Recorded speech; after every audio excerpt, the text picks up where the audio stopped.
C'est bon? Non, mais bon, la guerre, elle est pas... Bonjour à toutes, bonjour à tous. Merci pour votre invitation. Donc ça me fait bizarre de venir sur la place du Ralliement à Angers, parce que tout simplement, j'ai été formé par la faculté de pharmacie d'Angers dans les années 90. Et ensuite, je suis parti faire un tour par Toulouse pour faire mon internat. Et puis maintenant, je travaille à Cholet. Et me voilà de retour à la place du Ralliement à Angers. Donc, chère Angevine, cher Angevin, vous m'avez manqué.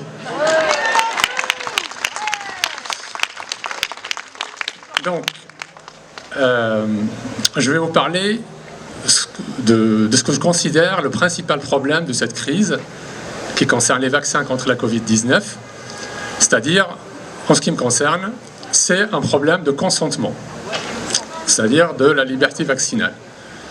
Les personnes qui ont fait le choix de se vacciner, c'est leur droit, il faut le respecter, mais par contre, il y a eu un problème parce qu'on n'a pas respecté le choix des personnes qui avaient plus peur du vaccin que de la Covid. Et donc là, on a complètement piétiné ce qu'on appelle le rapport au risque. C'est-à-dire, par exemple, dans le sport, vous voyez bien qu'il y en a qui préfèrent des sports d'extrême, d'autres qui préfèrent des sports moins dangereux. Et c'est la même chose en médecine. Il y en a qui vont avoir peur de la maladie, d'autres qui vont avoir peur des traitements. Donc, le consentement, ça concerne tous les médicaments. Ce n'est pas uniquement le vaccin contre la Covid. Et le consentement, c'est une liberté fondamentale. C'est comme la liberté d'aller et venir, par exemple. La liberté de culte, la liberté d'entreprendre, etc. Et le consentement, c'est ce qui assure le lien entre l'information sur les médicaments, sur le bénéfice, sur les risques qu'on donne à toute personne avant un traitement, et la sauvegarde de la dignité de la personne humaine. Donc vous savez bien que en faisant partie de l'espèce humaine, nous avons des droits naturels qui sont au-dessus de tout et auxquels on ne peut pas porter atteinte. Et parmi ces droits, il y en a qui sont dans la Constitution, dans le bloc, donc dans la Constitution 58, qui intègre, par exemple, la Déclaration des droits de l'homme et du citoyen. Et pour sauvegarder la dignité de la personne humaine, il faut protéger le consentement. Il doit être libre et éclairé.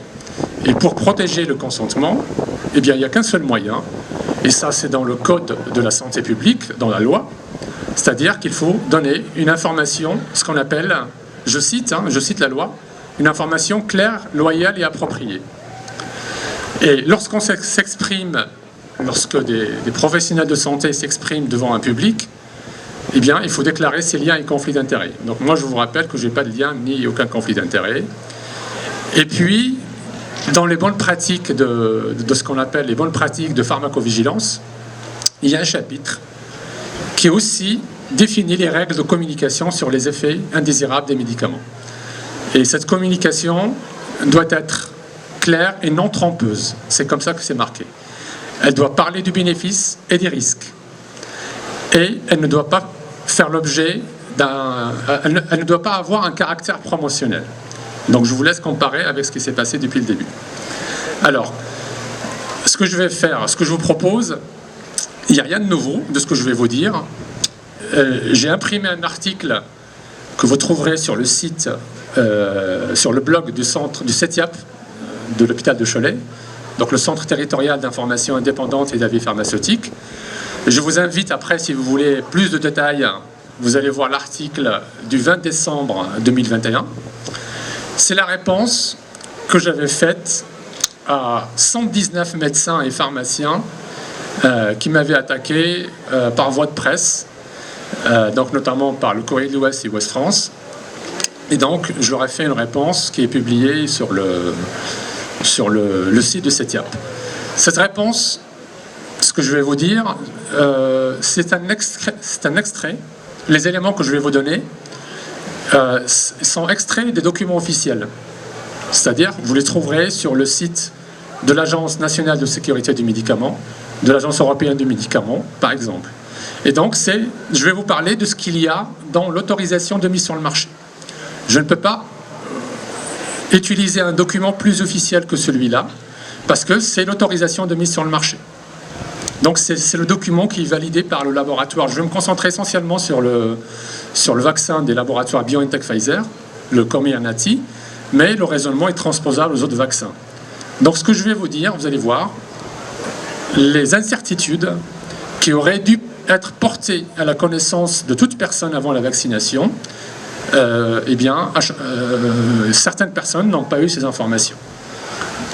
Et donc ça interroge sur la validité de leur consentement. Est-ce que les personnes qui se sont fait vacciner, est-ce que leur consentement était valable?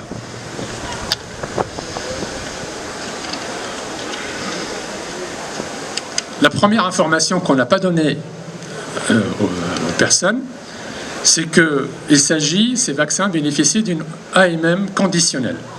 C'est-à-dire c'est une autorisation de mise sur le marché temporaire. La durée est de 1 an, renouvelable. Et donc, on a oublié de dire que ces vaccins, les essais cliniques de ces vaccins ne sont pas terminés. Donc, si vous allez sur les documents officiels, vous allez voir que les autorités attendent des preuves complémentaires qui concernent non seulement le bénéfice et les risques, mais aussi la composition des vaccins. Donc, c'est marqué, ils attendent des preuves. Et ils attendent 2 rapports en particulier pour Pfizer. Ils attendent un rapport pour décembre 2023 et un rapport pour juillet 2024. Donc ça veut dire que les essais ne sont pas terminés. Donc on peut bien parler de produits expérimentaux, même si ça en déplaît à certains. Alors je vais vous dire sur la durée de protection ce que dit l'autorisation de mise sur le marché, la durée de protection des vaccins. Je lis, durée de protection. La durée de protection conférée par le vaccin n'est pas établie et est toujours en cours d'évaluation dans les essais cliniques. Donc ça vous explique pourquoi, est-ce que c'est 4 mois, 6 mois, et je ne reviendrai pas sur une injection égale une infection, espérant que demain, ils ne vont pas nous sortir un décret pour nous dire que finalement la durée de grossesse, c'est plus 9 mois, mais c'est 6 mois. Sur les rappels, la 3e dose, notamment pour les soignants, voilà ce qui est marqué. C'est le laboratoire qui le marque. Les données de sécurité sont limitées. Donc on n'a pas de données sur la 3e dose. Sur les enfants, et notamment les enfants âgés de 5 à 11 ans.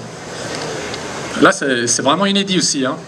Voilà ce qui était dans la dernière mise à jour de l'autorisation de mise sur le marché donnée par l'Agence européenne, validée par l'Agence européenne du médicament. Vous irez dans la partie population pédiatrique. L'Agence européenne des médicaments a différé l'obligation de soumettre les résultats des études réalisées avec le Comirnaty dans la population pédiatrique pour la prévention de la Covid. C'est-à-dire, moi je comprends qu'ils ont autorisé chez les enfants de 5 à 11 ans alors qu'ils n'ont pas les résultats des essais cliniques. Donc ils ont différé le délai, ils ont rallongé, mais ils ont autorisé quand même. Sur la génotoxicité et la carcinogénicité, donc vous avez un paragraphe. Vous allez voir, c'est marqué « Aucune étude de génotoxicité ou de cancérogénicité n'a été réalisée ». Donc ça, on verra dans quelques années ce que ça peut donner. Sur les effets indésirables, la loi dit qu'il faut que toute personne soit informée des effets indésirables prévisibles, graves. Le juge rajoute grave, même exceptionnel. C'est-à-dire si vous avez un cas de paralysie faciale par exemple, on doit informer les personnes. Et voilà ce que, si vous allez dans la rubrique effets indésirables, eh bien vous avez des toxicités sur la reproduction. Voilà ce qui est marqué, je vais vous lire. Il n'y a pas de données disponibles concernant le transfert placentaire du vaccin Comirnaty ou son excrétion dans le lait maternel. On ne sait pas. Il n'y a pas de données. La grossesse, chapitre grossesse, on peut lire. Il existe des données limitées sur l'utilisation de Comirnaty chez la femme enceinte. L'allaitement, chapitre allaitement. On ne sait pas si Comirnaty est excrété dans le lait maternel. Les interactions avec d'autres médicaments, chapitre interaction avec d'autres médicaments. Aucune étude d'interaction n'a été réalisée. L'administration concomitante de Comirnaty avec d'autres vaccins n'a pas été étudiée. Donc je vous renvoie aux recommandations qui vous disent que vous pouvez vous vacciner contre la Covid et la grippe en même temps. Il n'y a pas eu d'études. Sur les personnes immunodéprimées, nous, on a reçu des notes à l'hôpital de la DGS, la Direction Générale de la Santé, mois de mars, mois d'avril 2021, qui nous disait qu'on pouvait aller jusqu'à 3,12. Voilà ce que dit l'autorisation de mise sur le marché. Rien n'a été changé. Hein. Ce que je vous dis là, c'est décembre 2021, rien n'a bougé. Voilà ce que le laboratoire écrit. Les personnes immunodéprimées, l'efficacité et la sécurité du vaccin n'ont pas été évaluées chez les sujets immunodéprimés, y compris ceux recevant d'un traitement immunosuppresseur. Les traitements immunosuppresseurs, c'est par exemple les personnes qui ont eu un greffe d'organes. Eh bien, ils sont obligés de prendre des médicaments immunosuppresseurs pour éviter le rejet de greffe. Donc, on n'a pas de données. L'efficacité de Comirnaty peut être diminuée chez les sujets immunodéprimés. La recommandation d'envisager d'une 3e dose chez les personnes sévèrement immunodéprimées est basée sur des données sérologiques limitées. Donc, la liste des effets indésirables, vous les avez. Donc, c'est tous les systèmes. D'abord, les systèmes cardiaques. Donc, on a des affections cardiaques. Vous savez maintenant les myocardites, les péricardites par exemple. Les affections du système nerveux, les affections hématologiques et du système lymphatique. Les affections du système immunitaire, les troubles du métabolisme et de la nutrition, les affections psychiatriques, les affections gastro-intestinales, les affections de la peau et du tissu sous-cutané, les affections musculo-squelettiques et systémiques. Donc vous irez, c'est tous les chapitres des effets indésirables qui sont officiels et qui sont dans le Vidal, si vous voulez, dans le livre rouge. Donc c'est l'autorisation de mise sur le marché. On a toute cette liste d'effets indésirables qui est reconnue par le... c'est-à-dire que quand ça figure sur l'autorisation de mise sur le marché, ça veut dire que c'est une cotation maximale. C'est-à-dire qu'on ne peut pas la contester, si vous voulez. Voilà.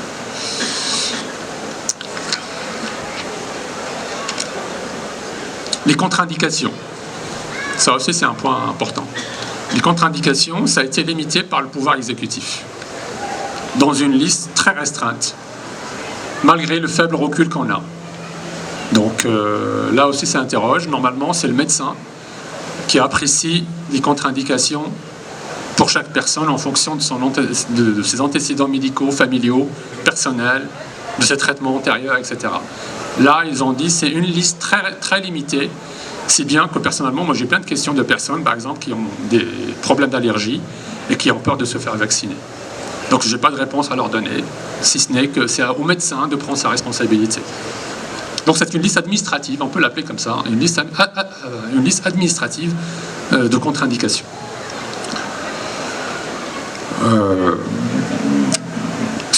Donc dans les médecins qui avaient attaqué, ils ont osé écrire dans la presse, dans un communiqué de presse, je cite, « Il n'y a pas de sous-déclaration d'effets secondaires en pharmacovigilance ». Je veux dire, c'est ce qu'on apprend quand on commence les études de pharmacie. Enfin, pharmacovigilance, c'est la première chose qu'on apprend, c'est que tout n'est pas déclaré, on le sait. Et si vous allez sur le réseau social Twitter, vous allez voir le compte des 31 centres régionaux de pharmacovigilance. Mois de novembre 2020, ils ont publié seul un effet sur 10 est déclaré en France. Et donc ça, voilà, il y a toujours une sous-notification pour n'importe quel médicament. On ne peut pas tout déclarer, mais il faut tenir compte. Mais on ne peut pas dire aux gens qu'il n'y a pas de sous-déclaration. Surtout pour des produits qui sont encore, dont les essais cliniques ne sont pas terminés. Donc c'est complètement étrange. Alors, je continue. Sur le lien, le problème qu'on a, c'est le lien de causalité. C'est-à-dire quand il y a un décès, par exemple, c'est comment établir le lien de causalité. Ils le savent très bien que c'est très difficile. Et donc, c'est souvent compliqué de relier l'effet indésirable. On ne peut pas vous dire que le décès est avec certitude lié au vaccin, c'est pas possible en pharmacovigilance. On n'a pas les moyens de le faire. Par contre, ce que l'Agence nationale de sécurité du médicament avait défini, c'est que lorsque la personne n'avait aucun antécédent et qu'elle a un problème juste après la vaccination, ce qu'on doit retenir, c'est on ne peut pas exclure le rôle du vaccin. Or là, on nous a inversé le raisonnement, même chez des personnes qui n'avaient aucun antécédent, et ils nous disent on ne peut pas retenir le rôle du médicament, du vaccin. Donc le raisonnement, il y a eu un travestissement, je vous dis, du sens des mots, et ils ont perverti le raisonnement en fait. Et donc, C'est pour ça, si vous voulez, qu'on n'arrive pas à vous dire, même si on veut bien, mais c'est pas possible en pharmacovigilance de vous dire c'est certain c'est lié au vaccin. Mais à minima, lorsque la personne n'avait aucun problème, ce qu'on doit retenir, c'est qu'on ne peut pas exclure le rôle du vaccin. C'est ce qu'on appelle une présomption droit, une présomption simple de causalité. Alors, chez l'enfant, j'en ai parlé. Donc, par exemple, moi, j'ai fait l'expertise. J'ai présenté à la demande d'une avocate chez un enfant de 12 ans qui a perdu la vue 4 jours après la vaccination. On n'a pas pu exclure le rôle du vaccin et ça a été confirmé par la pharmacovigilance officielle.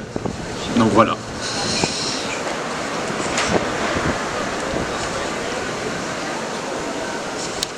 Donc si vous allez sur le site de l'Agence nationale de sécurité du médicament, moi, par exemple, dans l'article, je vous rappelais ce qui a été enregistré au 26 août.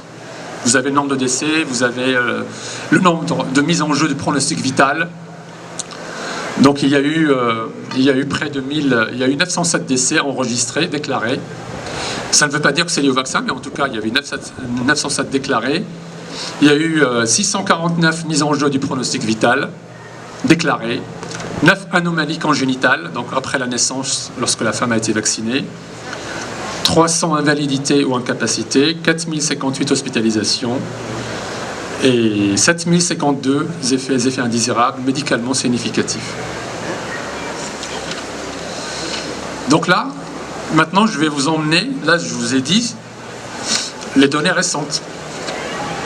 Et je vais vous emmener après, au mois de décembre 2020, lorsque le vaccin il venait juste d'être commercialisé.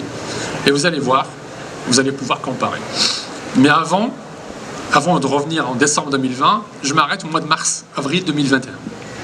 Ce que notre ministre des Solidarités et de la Santé a écrit dans ses mémoires versés au Conseil d'État, lorsque des gens qui étaient parfaitement vaccinés ne comprenaient pas pourquoi ils étaient encore confinés. Nous sommes vaccinés, pourquoi nous ne pouvons pas sortir des EHPAD? Pourquoi on les confinait comme les autres? Et voilà ce que le ministre a écrit, ses services juridiques, ce qu'ils ont écrit au Conseil d'État, les arguments du ministre. En premier lieu, comment on le sait? Donc, en premier lieu, comment on le sait? L'efficacité des vaccins n'est que partielle. Dès le stade des essais de ces vaccins, il n'y avait donc pas de garantie d'immunité associée pour les personnes qui se le voyaient administrer. En deuxième lieu, cette efficacité des vaccins est devenue particulièrement contingente du fait de l'apparition des nouveaux variants. En troisième lieu, les personnes vaccinées sont aussi celles qui sont les plus exposées aux formes graves et aux décès. En cas d'inefficacité initiale du vaccin ou de réinfection post-vaccinale du fait d'une immunosénescence ou de la virulence d'un variant. En quatrième lieu, même lorsqu'il y a une efficacité sur les personnes concernées, en l'état des connaissances scientifiques, le vaccin ne les empêche pas de les transmettre le virus au tiers. Donc là, on a la panoplie complète de ce qu'on sait, depuis le début. Sauf que sur les plateaux télévision, on a l'impression que c'est pas notre ministre, que c'est un hologramme, je ne sais pas qui, mais on a l'impression qu'il se dédouble lorsqu'il vient sur les plateaux de télévision. Le conseil scientifique du gouvernement, au mois d'août 2021, c'est-à-dire après le discours du président du 12 juillet, qui a imposé l'obligation vaccinale pour les soignants. Les personnes vaccinées, donc c'est le conseil scientifique, note d'alerte, ça s'appelle note d'alerte. Les personnes vaccinées, infectées, ont des pics de charge virale du même ordre de grandeur que les personnes non vaccinées. Et il continue en expliquant que le pass sanitaire à l'époque ne garantissait pas une protection dans les lieux qui sont soumis à ce pass. Après, on a eu une alerte de la DGS aussi, qui parle d'échecs vaccinaux, dont certains sont graves. Échecs vaccinaux dont certains sont graves. Grave, ça veut dire que ça, minimum, ça entraîne l'hospitalisation, c'est un minimum. Quand on parle de gravité, le premier niveau de gravité, c'est l'hospitalisation. Et c'est valable aussi pour les effets indésirables des médicaments.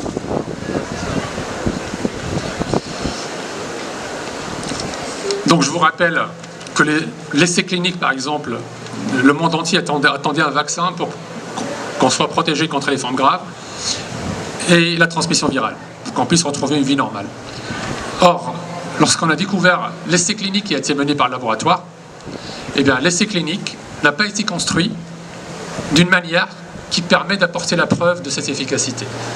Donc, ce que je vous avais dit dès le mois de décembre 2020, le vaccin Pfizer a apporté la preuve d'une efficacité sur, ça c'était en décembre 2020, donc décembre 2020, je vous disais que la seule preuve qu'on avait, c'était une efficacité sur les formes légères à modérées, et qu'on n'avait pas de recul sur les effets indésirables à moyen et à long terme.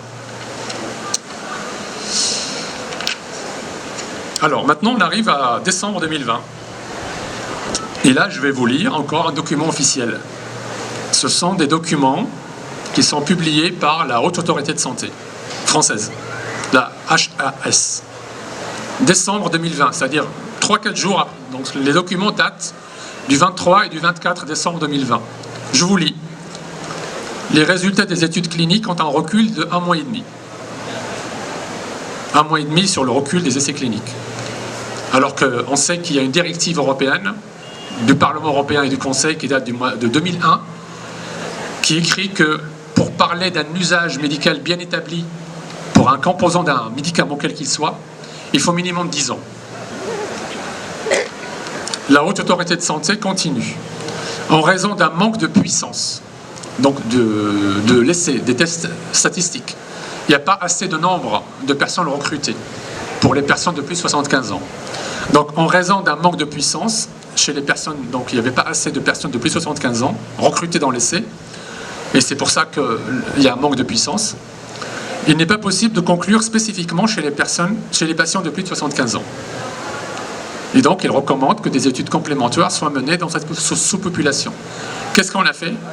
On a commencé la vaccination chez les plus de 75 ans. Et après, les immunodéprimés, je vous ai lu au départ de ce qu'il en est, il n'y a pas d'études, on peut aller jusqu'à 3 doses. Les femmes enceintes, données limitées, mais on peut quand même les vacciner. La femme qui allait, on ne sait pas si le vaccin passe dans le lait maternel ou pas. À minima, on aurait pu dire à la femme éviter d'allaiter, lui proposer d'éviter l'allaitement. Non, on peut vacciner. Les enfants, on n'a pas les résultats chez les 5-11 ans, mais on peut les vacciner quand même. Donc tout est comme ça depuis le début. Sauf que tout le monde semble se réveiller un peu tard. Mais c'est vrai, c'est toujours la même dynamique de ce que certains appellent les scandales sanitaires. L'alerte est donnée 10 ans avant. Et quand tout le monde se réveille, on a mis 10 ans, 15 ans avant que... Je continue ce que dit l'HAS. À ce stade, les données ne permettent pas de confirmer l'impact de la vaccination par le Comirnaty sur les hospitalisations en unité de soins intensifs, ni de démontrer un impact sur la mortalité. Ça veut dire qu'en décembre 2020, ils n'avaient aucune preuve qui leur permettait de dire ce qu'ils ont dit, c'est-à-dire que vaccinez-vous pour vous protéger contre les formes graves. Ça, ce n'était pas exact. En décembre 2021, on n'a pas dit aux gens qu'on n'avait pas la preuve d'une efficacité sur les formes graves. C'était un espoir. Et ils l'ont avoué récemment. M. Gabriel Attal il l'a avoué sur CNews. Il a dit on espérait. Le seul problème, c'est qu'il aurait pu espérer, mais il aurait dû dire aux gens que c'est une hypothèse et qu'on espère. Mais en aucun cas, on ne peut vous garantir que ça sera efficace. Voilà. Après, sur les formes graves, moi je ne veux pas rentrer là-dedans, mais sur les formes graves, j'ai plein de données contradictoires. Donc, ils disent que c'est efficace contre les formes graves, pourquoi pas, très bien. Dans ce cas-là, si c'est uniquement une efficacité sur les formes graves, ils n'ont pas le droit, au niveau juridique, de restreindre les libertés. C'est pas possible. Ou alors, il faudrait que toutes les personnes qui fument, toutes les personnes qui abusent de l'alcool, parce qu'eux aussi, ils engagent des risques pour leur santé personnelle. Dans ce cas-là, il faut qu'ils leur interdisent de fumer et de boire massivement. Donc, lorsque la protection d'un médicament est uniquement personnelle, juridiquement, il n'est pas possible de restreindre les libertés. Si le médicament empêche la transmission virale entre les personnes, et si la maladie est grave, là, ils peuvent vous imposer de vous vacciner. Si vous regardez la gravité, je vous invite à aller regarder aussi un lien qui vous est mis dans l'article. Vous allez voir, cliquez sur « Quand je parle des maladies à déclaration obligatoire ». On a plusieurs maladies à déclaration obligatoire, comme la tuberculose par exemple. Et vous avez deux listes réglementaires, c'est réglementaire. Vous avez toutes les maladies à déclaration obligatoire. C'est-à-dire que dès qu'on détecte une maladie, on doit le déclarer aux autorités, etc., isoler la personne, etc. Donc les médecins connaissent très bien ça. Eh bien, j'ai cherché désespérément le nom Covid-19 dans cette liste, elle n'y figure pas. Et pour figurer sur cette liste, il faut être une maladie contagieuse, grave, et disposer d'un test de diagnostic fiable. Donc la question est pourquoi la Covid ne figure pas sur cette liste, alors que les autres ne sont pas soumises à un pass. La tuberculose, vous pouvez aller faire du sport dans un club de gym, ils ne vont pas vous contrôler si vous êtes tuberculeux ou pas. Pardon, merci. Je continue encore la Haute Autorité de Santé en décembre 2020, et après j'arrêterai. Donc voilà ce que dit. Ils n'avaient pas la preuve sur l'efficacité d'une forme grave, sur la prévention des formes graves. Il continue, l'efficacité vaccinale sur la transmission virale n'a pas été étudiée. Ce qui était vrai. Elle n'a pas été étudiée, ce que je vous disais, l'essai clinique n'était pas construit pour étudier ça. Et je fais le bon au mois d'août 2021, le conseil scientifique, je vous le disais, du gouvernement est venu nous dire que le vaccin n'empêche pas la transmission. Donc la boucle est bouclée. Voilà. Sur la transmission virale, il est clair que le vaccin n'empêche pas la transmission. Il y a supposé même qu'il y a 10% chez qui la transmission pourrait être... Mais comment, là, on est nombreux là, comment on peut distinguer entre ceux qui vont transmettre et ceux qui ne vont pas transmettre? Donc c'est soit, quand vous vaccinez contre DT polio par exemple, vous êtes tranquille. Quand on se vaccine contre le tétanos, vous pouvez aller faire du jardinage, vous êtes tranquille, vous n'êtes pas en train de dire est-ce que la rose, si je me fais piquer, etc. Non. C'est un vrai vaccin. C'est un vrai vaccin. Et je continue. À ce stade, dit la Haute Autorité de Santé en décembre 2020, il n'y a pas de données disponibles sur l'impact de la vaccination sur la transmission virale. Et elle continue. En ce qui concerne l'impact du vaccin sur la transmission virale, cet impact étant aujourd'hui méconnu, la Haute Autorité de Santé insiste sur la nécessité à ce stade de maintenir l'ensemble des gestes barrières et des mesures de distanciation physique. L'efficacité sur la transmission virale n'a pas été évaluée, etc. Donc la question est simple, est-ce que les gens qui se sont fait vacciner étaient au courant de tout ça au mois de décembre 2020? C'est la seule question à laquelle, devant un juge, ils devront répondre. Et s'ils n'arrivent pas à répondre, il y a un gros souci en matière de consentement. Et s'il s'avère qu'on a intégré des gens de force dans un essai clinique, eh bien, sans leur consentement, c'est un délit pénal. C'est condamné par le Code pénal français notamment.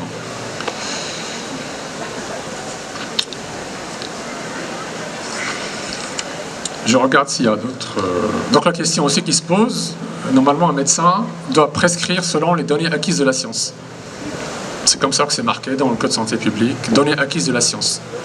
Est-ce qu'on peut acquérir des données solides en l'espace de quelques mois d'évaluation sur un médicament?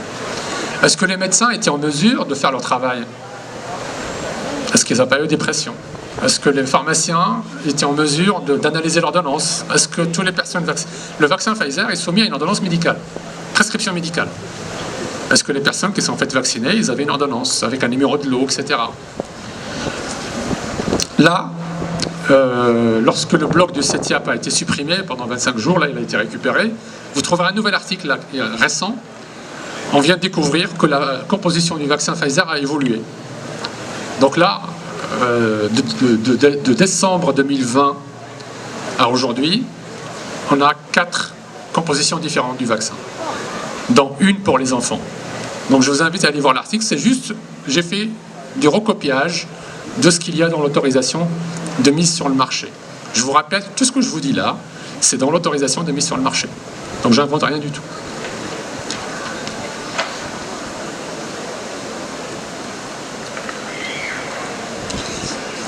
Et puis, qu'est-ce que je voulais vous dire? Oui, alors, sur l'information, sur les effets indésirables, il y a des décès, il y a des familles qui sont confrontées à des décès, etc. Le problème, c'est que maintenant on est arrivé à un stade, je ne sais pas comment ça va se passer, lorsqu'on voit par exemple comment il y a eu un tweet